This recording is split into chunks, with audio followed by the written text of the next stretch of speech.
Pemirsa, dalam 6 bulan terakhir, 2 pemilik usaha rental mobil tewas saat mengejar keberadaan kendaraan miliknya.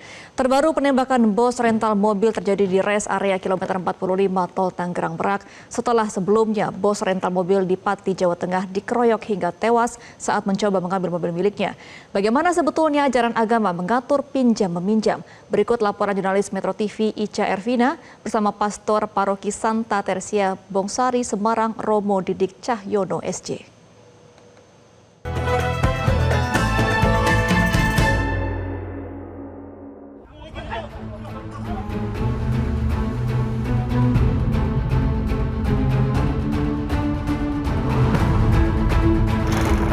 Selamat siang, pemirsa, kembali Anda bersama kami dalam Hikmah Siang. Pemirsa, dalam 6 bulan terakhir 2 orang pemilik usaha rental mobil tewas saat mereka mengejar keberadaan kendaraannya miliknya sendiri.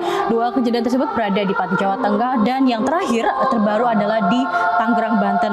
Lalu seperti apa agama melihat kejadian seperti ini? Kita sudah bersama dengan Romo Didik Cahyono, Pendeta Gereja Santa Tersia Bongsari Semarang. Halo Romo, selamat siang. Selamat siang. Ya Romo, kita ingin membahas mengenai tadi kejadian tersebut dari pandangan agama sendiri seperti apa, Romo? Untuk kita prihatin ya dengan maraknya orang-orang yang kurang begitu menyadari bahwa barang-barang itu bukan miliknya dan mereka menginginkannya, namun dengan cara yang kurang berkenan di hati Tuhan dan tentunya juga secara hukum. Ya, maka semua agama tentu mengutuk terkait dengan tindakan-tindakan mencuri, merampas, bahkan membunuh, ya, menghilangkan nyawa orang lain. Romo, bagaimana sebenarnya adab meminjam ini yang diajarkan oleh agama, Romo? Ya, pertama terkait dengan ungkapan dari Nabi Musa terkait dengan 10 perintah Allah, ya, kita diajak untuk bisa menghargai harta milik orang lain. Perintah yang ke-7 itu ada perintah jangan mencuri. Kemudian yang nomor 10 ya, jangan menginginkan milik orang lain dengan tidak benar. Ya. Maka dengan 10 perintah Allah ini, maka kita disadarkan untuk menghargai, menghormati para milik orang lain, termasuk ketika tadi meminjam, ya, karena statusnya meminjam pasti ada sopan santun untuk meminjamnya. Jadi ketika ada tindakan terkait dengan pencurian, perampasan mobil atau kendaraan rental, bahkan sampai kemudian menghilangkan nyawa pemiliknya, maka ini sesuatu yang tentunya bertentangan dengan perintah Tuhan. Sebenarnya apakah ada konsekuensi secara agama atau spiritual jika ada yang mangkir dalam kesepakatan dalam pinjam-meminjam ini? Ya.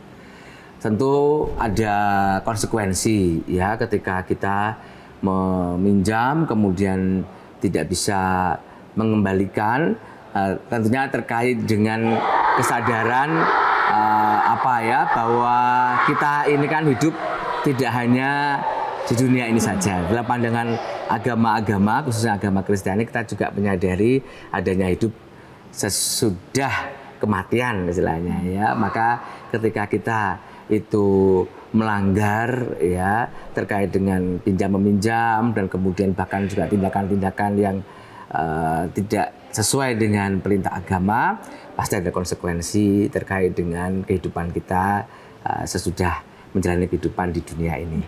Bahwa ketika saya itu tidak melaksanakan, ya, apa yang sudah disepakati, tentu ada rasa malu, ya, ada rasa malu dalam diri kita, kemudian juga ada rasa menyesal bahwa saya tidak memperlakukan barang milik orang lain dan juga perjanjian kesepakatan itu dengan sebagaimana mestinya.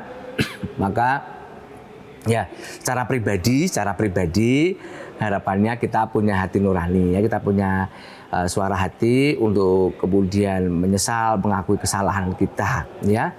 Kemudian ketika itu diketahui oleh banyak orang, ya, maka tentunya kita akan merasa tidak nyaman untuk bisa hidup dalam kebersamaan itu, ya. Kita entah itu kita menarik diri dari pergaulan ini, dan tampaknya hal ini umum terjadi, ya, termasuk di kalangan umat kami ya ketika terkait dengan utang piutang ya, terkait dengan pinjam meminjam barang dan kemudian tidak bisa mengembalikan, orang ini akan hilang ya, akan hilang dalam kebersamaan ya dengan yang lain, dan tentunya hal ini tidak ingin kami tidak ingin itu terjadi ya kepada pihak yang bersangkutan, karena tentunya kita berharap kita semua masih dalam kebersamaan. Jadi ini tantangan bagi kita, bagaimana pendidikan karakter ini harus ditanamkan sejak usia dini ya, taman kanak-kanak.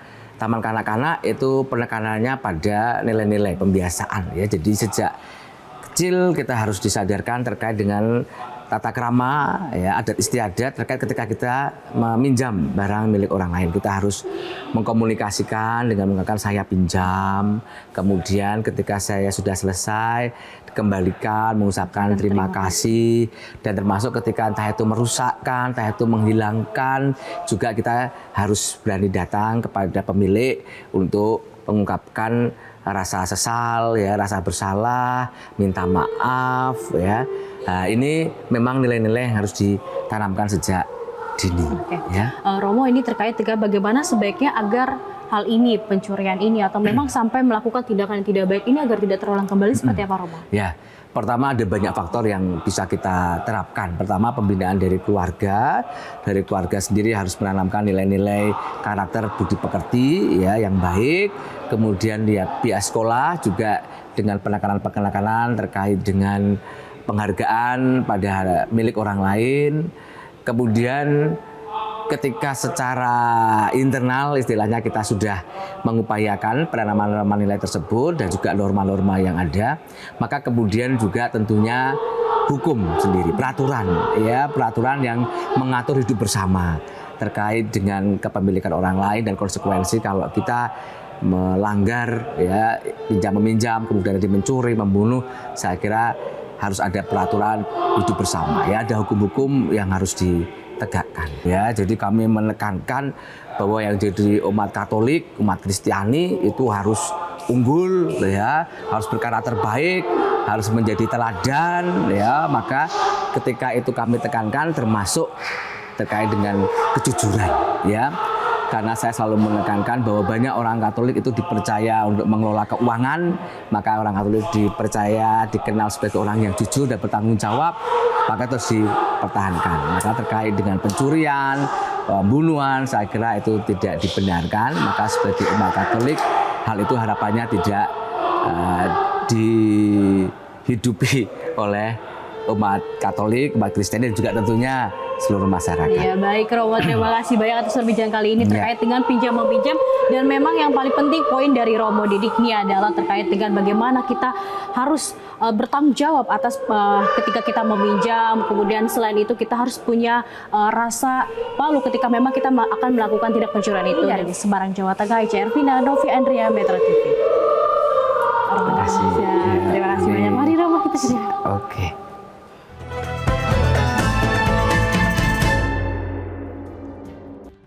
Jelajahi cara baru mendapatkan informasi. Download Metro TV Extend sekarang.